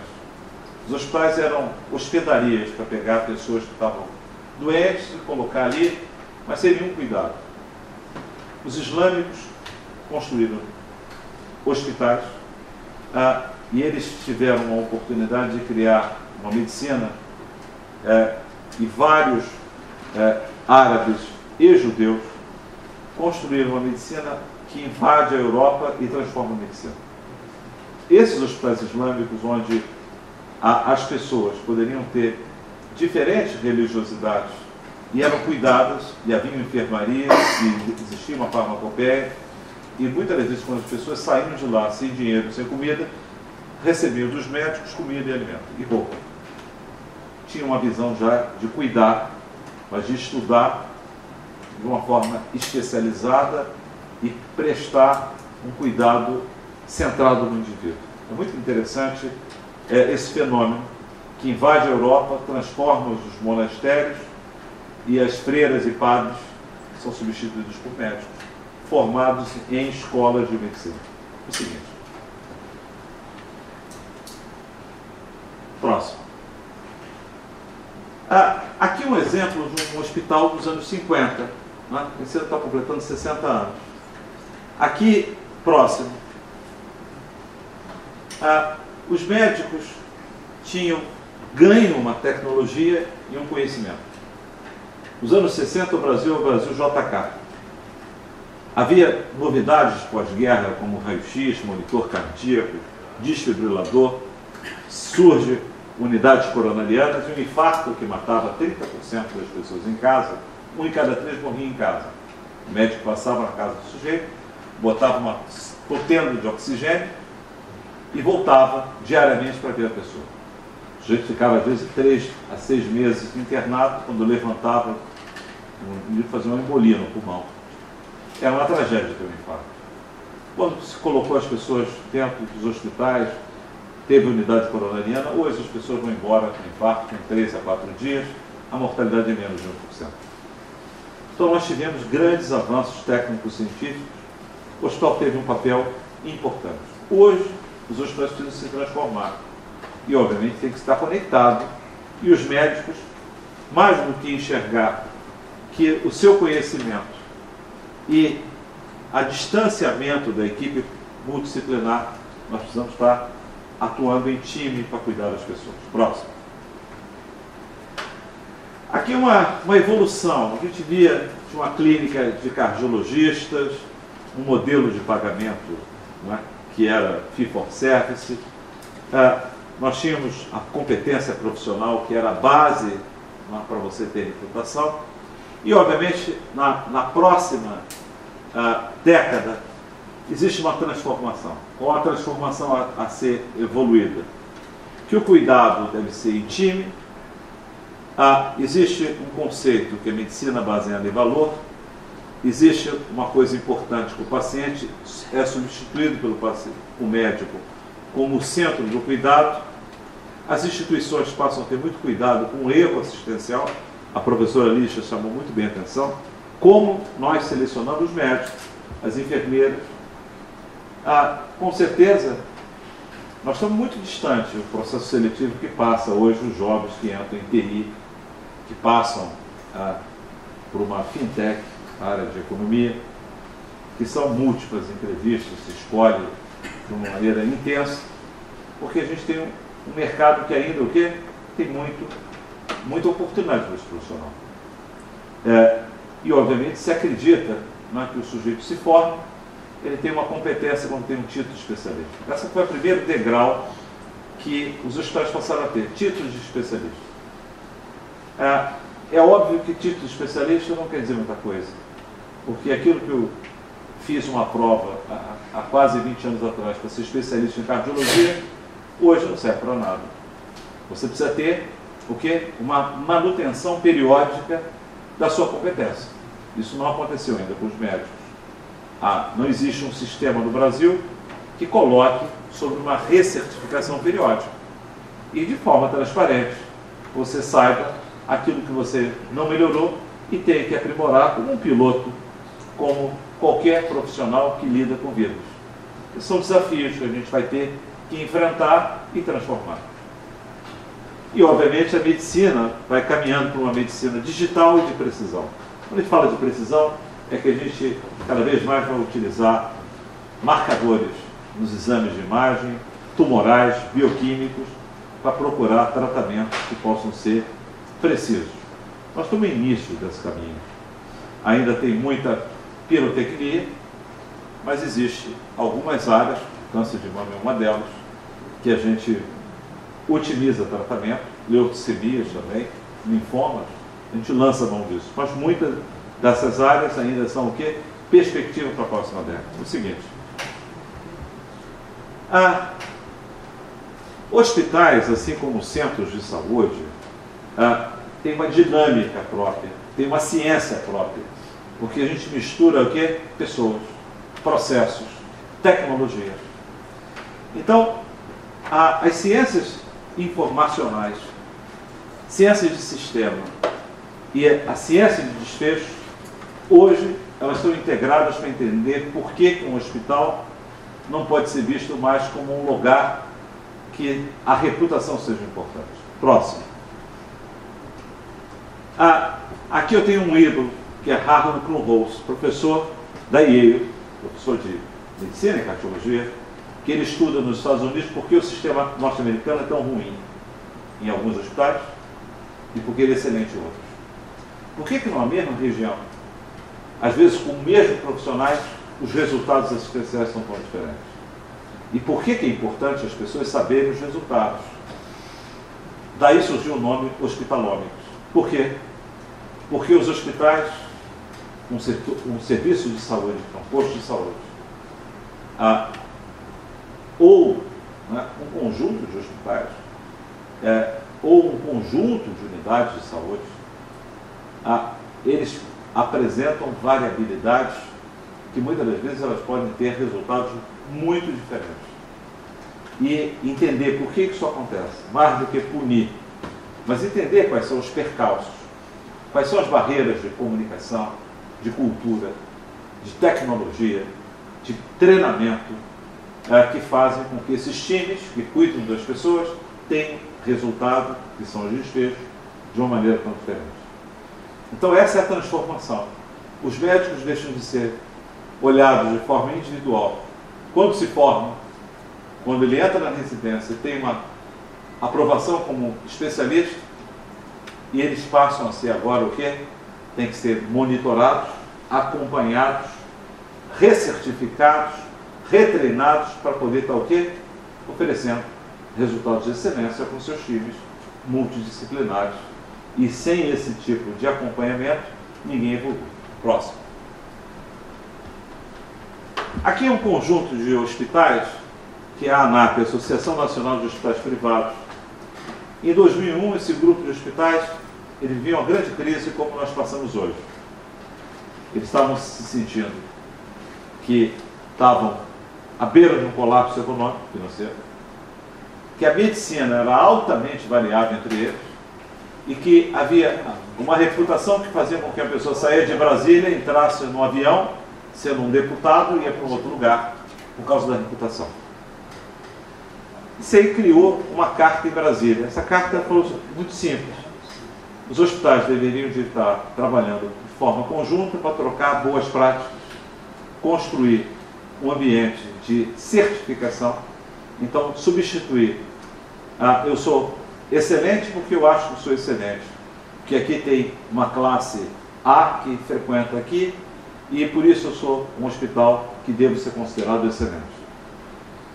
E buscar certificações nacionais, e era o que tinha na época, e obviamente isso gerou um ciclo. Hoje são mais de 6 mil hospitais, mas um número ainda pequeno, que ainda é muito pequeno, que tem certificações. Mas que o Brasil deve investir economicamente, deve buscar recurso público e privado para estimular o quê? A qualidade dos hospitais e em todo o sistema de saúde, de um laboratório até um hospital de crônicos, até um hospital de transição. Todos aqueles hospitais, todos aqueles centros, todos aqueles consultórios, todos aqueles que se entregam serviços de saúde devem ter elementos que comprovem a qualidade dos seus desfechos, dos seus processos e estarem comprometidos em entregar um cuidado seguro. O seguinte, esse é um conjunto de hospitais que a gente participou e seguramente essa é um pouco da história que eu aprendi em aproximadamente 18 anos. Próximo. Esse conjunto de hospitais, né, tem mais de 107 hospitais hoje, né, eles têm um número grande de leitos hospitalares, eles ainda representam 31% das acreditações no Brasil. E o que eu aprendi com esses hospitais? Cada um deles tem uma história, cada um deles eles são bons em alguma coisa, são ruins em outra. Mas ao sentarem mensalmente, trocando boas práticas e mostrando por que o seu resultado de infarto é ruim, por que o seu resultado de AVC é ruim, por que você tem esse tipo de resultado ou não, se consegue melhorar e construir um processo que eu considero virtuoso de melhoria contínua. Nós médicos não acreditávamos em processos assistenciais. A nossa formação é de cuidar de uma pessoa, não enxergar linhas de cuidado, processos assistenciais, boas práticas, ferramentas do cuidado, nem olhar o paciente como certo. Hoje o médico tem que conhecer o quê? As ferramentas de Lean, tem que conhecer ferramentas de Design Thinking, tem que conhecer ferramentas de pesquisa etnográfica para saber o que o paciente quer. Você pode ter um hospital ótimo, mas ninguém querer aquele hospital, porque é um hospital que não atende aquilo que o paciente enxerga. Não vai ser, na próxima década, nem expresso, nem ar refrigerado na recepção, que leva as pessoas, porque muitas dessas coisas viram o quê? Viram commodity. E nem é isso que, às vezes, o paciente quer. O paciente quer o quê? Um ambiente de segurança, resultados, qualidade e, obviamente, esses são os desafios dos próximos anos. Isso está longe de ser uma realidade. Próximo. E, por último, volta aqui comigo. Por que discutir saúde com as pessoas e discutir com pessoas que pensam no Brasil é importante? Porque, na realidade, o que a gente precisa mudar é o modelo assistencial também. Não adianta só a gente estar discutindo sobre um ponto que é o contato médico-paciente. É que hoje, como a professora chamou a atenção, conhecer o modelo assistencial, que tem que ter o quê? Cuidados paliativos e discutir terminalidade. Conversar sobre médico de família, estimular que os pacientes tenham um médico que seja seu clínico. Não achar que o cardiologista é o clínico ou o endocrinologista é o seu gatekeeper, porque essa foi uma inversão que a gente teve. A gente achou que o especialista tinha esse papel. O especialista é extremamente importante para cuidar de pessoas que tenham um nível de complexidade. Mas o treinamento de cuidar das pessoas e manter a saúde das pessoas de um ponto de vista global, isso é o clínico. Eu tive muita honra de poder, durante as últimas décadas, ter aprendido com os médicos de família, o primeiro, que eles fazem. Segundo, como eles fazem. Terceiro, por que fazem. E quarto, qual a importância da promoção de saúde, mas isso não estava disponível no setor privado. E, obviamente, a gente não enxergava o quanto essa conexão é crítica. Não é que os pacientes não possam ter um especialista sendo gatekeeper, deixem capacitado para isso. E os médicos especialistas são muito bem-vindos se eles tiverem as competências em atenção, em cuidados primários, de poder estar integrando esse cuidado dos seus pacientes. Mas hoje, as linhas de cuidado, a coordenação do cuidado, a atenção domiciliar e levar os pacientes para casa de forma segura, hospitais de transição, hospitais de longa permanência, tudo isso deve ser algo que se integre e, obviamente, isso faz parte da construção de um modelo que possa ser diferente do modelo que só acha que o único lugar que o indivíduo nasceu e, obviamente, tem que morrer é o hospital. E, obviamente, o hospital ele tem um ponto.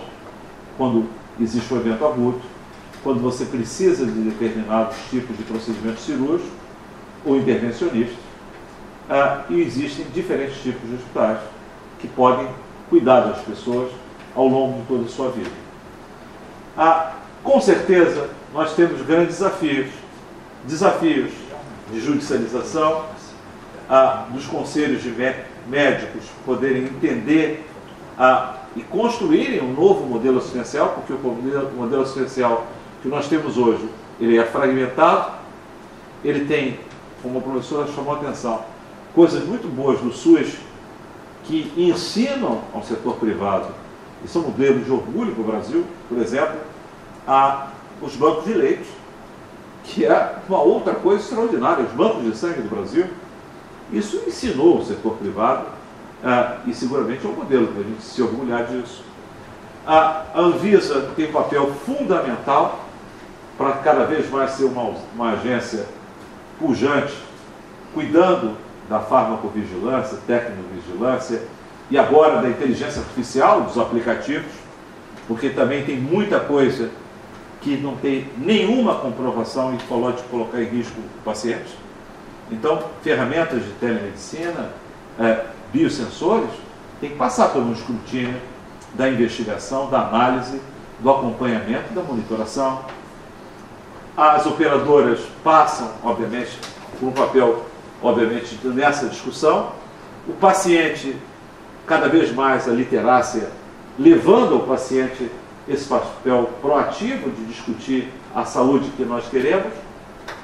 E, obviamente, o custo, a eficiência e o combate ao desperdício são agendas importantes, já que todos nós contribuímos direto e indiretamente com o custo da saúde.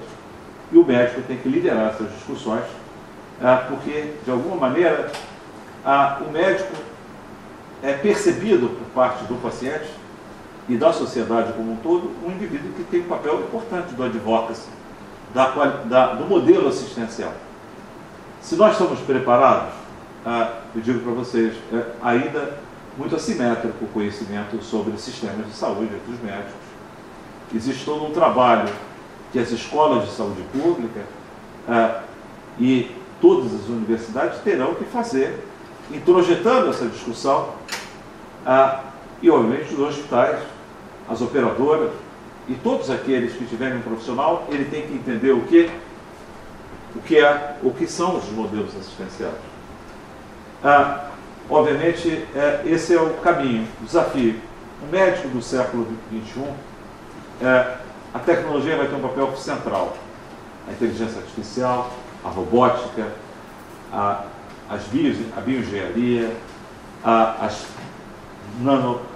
nanomedicina, os prontuários eletrônicos, mas seguramente, ainda nessa década, é o touch, a conexão, o vínculo, o aspecto do cuidar, ele vai ser muito enfatizado por parte do médico e da medicina. Cada vez mais os pacientes vão precisar, e os profissionais de saúde, particularmente o médico, vai ter que investir na empatia, na compaixão, no entendimento dos aspectos psicoemocionais das doenças. Porque a próxima década não é a década do câncer, nem será a década das doenças cardiovasculares. Será a década do quarto elemento, ou o quarto agravo da saúde, na minha opinião. Eu considero as doenças crônico-degenerativas, diabetes, doença cardiovascular, AVC, a doença da violência, a droga, o álcool, grandes problemas. As doenças infecciosas, problemas, sempre serão problemas.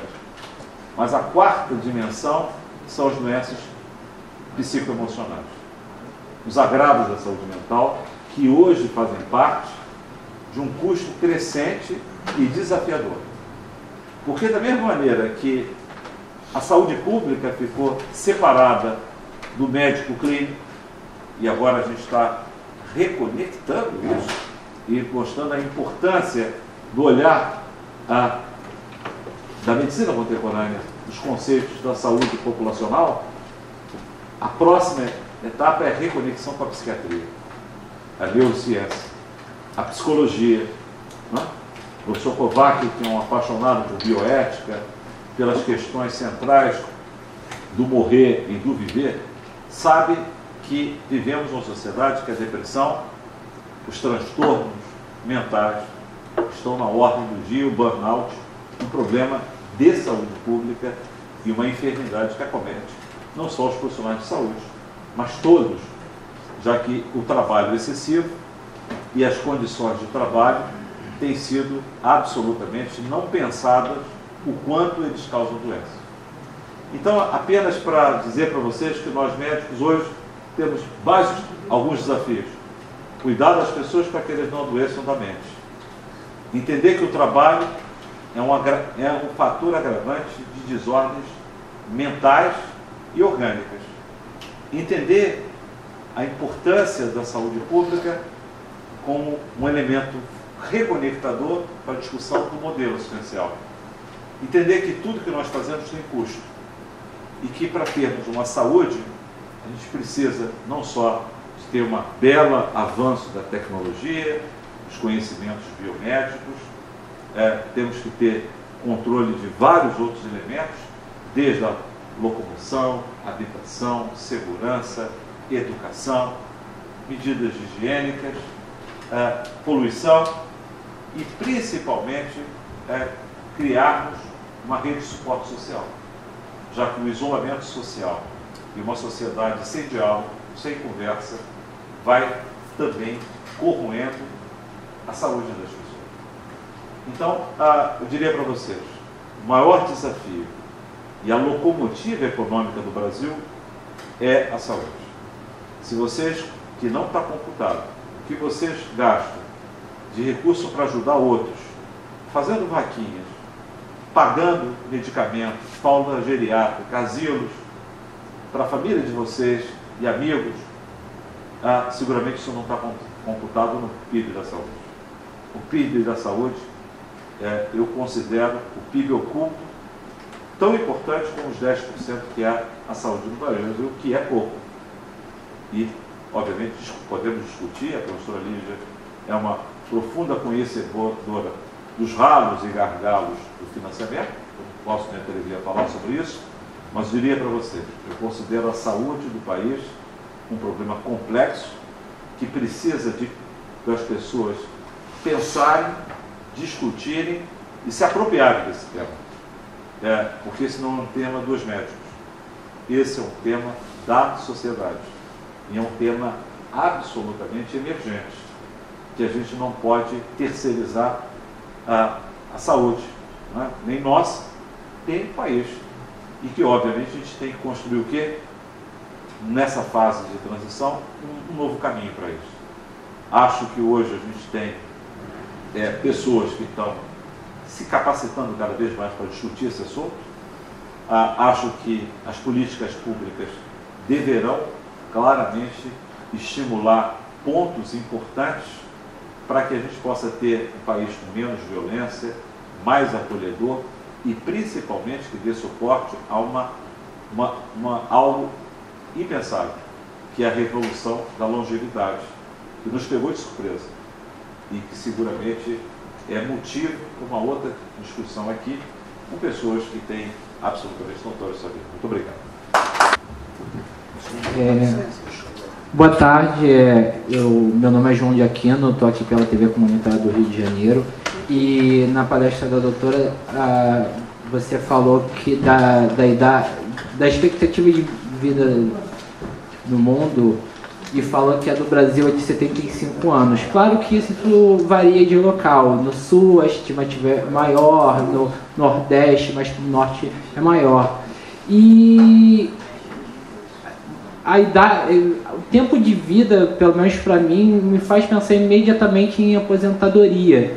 E levando em conta os acontecimentos que têm acontecido no Brasil, existe alguma estimativa ou alguma projeção se a reforma da Previdência que está sendo votada nesse momento, se ela vai alterar essa estimativa de vida para mais ou para menos? João, achei uma excelente pergunta. os modelos que eles estão usando, né, os modelos estatísticos que eles estão usando para apresentar esse projeto de capitalização e as mudanças, mas eu estou falando do projeto que não é o projeto, né, não foi o do relator, foi o projeto anterior, o projeto enviado pelo Ministério da Economia. Ele usa as tábuas de vida, enfim, as tábuas de vida, as projeções de vida do IBGE. Mas a pergunta é exatamente essa, eu acho que você já tem uma pergunta com uma resposta, é que se não houver sistema de proteção social, certamente nós podemos perder a esperança de vida.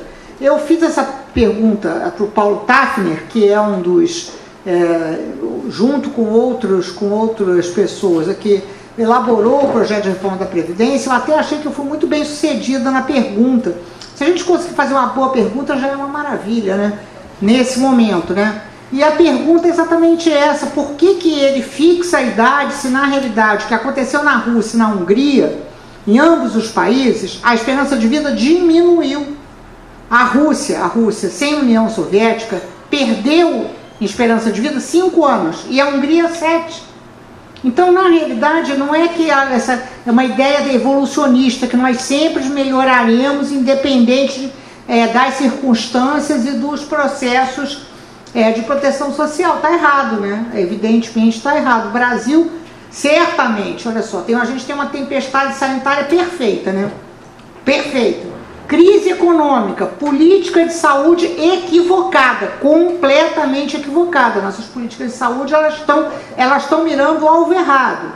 Política de saúde equivocada, privatização, que a gente está vendo aqui nesse debate, né? Franca privatização, que a gente deveria estar no caminho ao contrário, né? E, enfim, todos os fatores de estresse, de violência, etc., rolando soltos. Então, é super preocupante, em termos, inclusive, disso, que seria essa possibilidade da gente alcançar a Argentina, a própria Colômbia.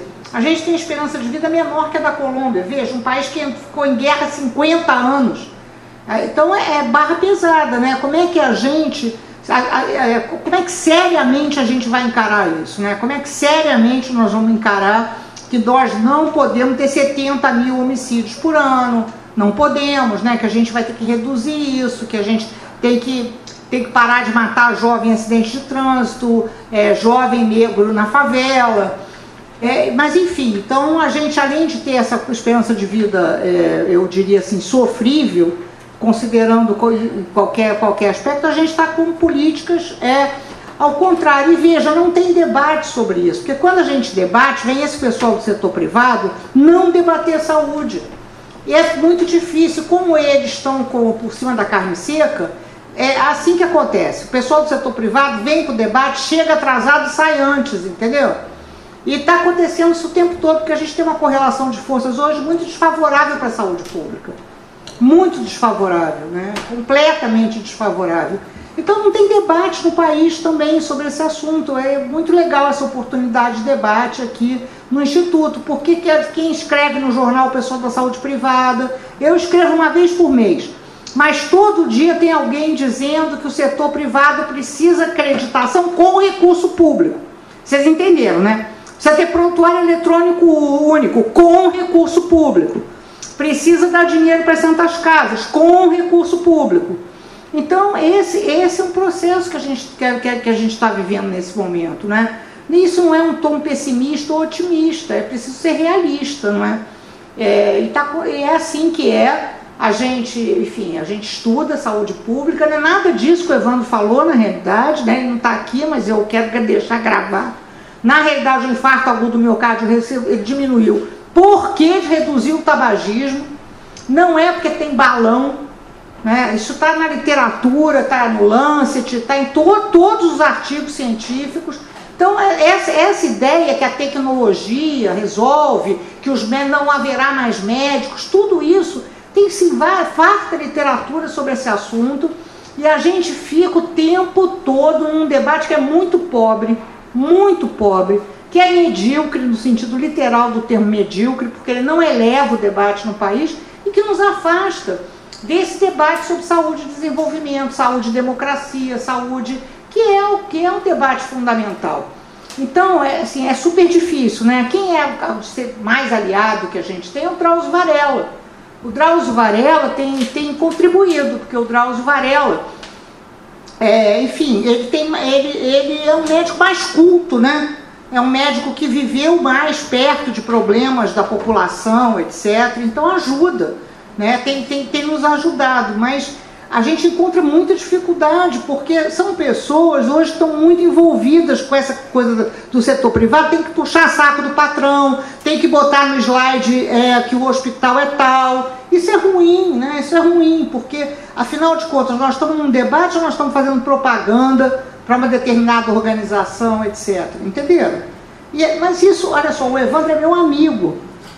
Eu adoro ele é um médico importantíssimo, é legal pra caramba, etc, etc, mas é assim que é.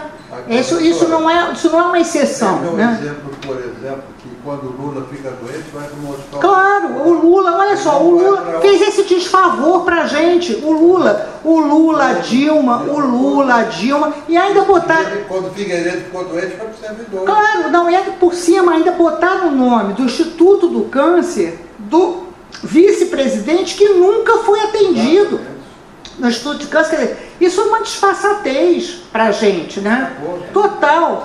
Então, veja, eu estou dizendo que é o seguinte, isso não é o que aconteceu aqui, não está acontecendo agora, está acontecendo há muito tempo e é um fato. É um fato que a saúde pública hoje no Brasil é totalmente desprestigiada, ao contrário do resto do mundo. É importante que a gente entenda isso, né? Aí quando a gente fala do Obamacare, do Obamacare, a reforma americana é uma reforma pró-público, não é sobre ataque, né? Não é. Olha só, a reforma Obama está totalmente sobre ataque, mas ela resistiu bravamente, não é? E possivelmente os democratas ganham a próxima eleição nos Estados Unidos. Então, se os Estados Unidos radicalizarem a reforma, se a Índia vai por um caminho do sistema universal, se a China vai por um caminho do sistema universal, o Brasil vai ficar totalmente para trás na história. Não faz o menor sentido isso. Então a gente teria que estar andando muito mais para frente do que estamos. Mas, veja, é muito importante a oportunidade de debate. A gente também tem que reconhecer isso. Nosso papel nesse momento é estar no debate, tentando com toda a tranquilidade apresentar evidências, apresentar fatos, e quem sabe um dia você poder ser mais ouvido por esse pessoal do setor privado que vem com muita fúria, e apresentando, eu diria assim, não evidências, um discurso de profeta. Daqui a 10 anos não vai acontecer. Mas veja, por exemplo, o que o Evandro falou, doença mental é doença crônica, está no meu slide. Não é? Uma doença mental é uma doença crônica. Enfim, então acaba sendo um discurso de futuro também que eu acho que não contribui muito, mas de qualquer maneira... Não, contribui. O que é importante é a gente, eu acho, organizar mais oportunidades de debate, né? E a gente está aqui junto, eu acho que, assim, nós três, por exemplo, que somos médicos, o Cláudio é médico, a gente poder também... a gente mesmo aprendeu muito, né? Nessa tarde aqui. Eu espero, acho que foi muito bom, proveitoso para todos nós, né? A gente vai ter muito o que pensar. Então eu queria agradecer e muito obrigada.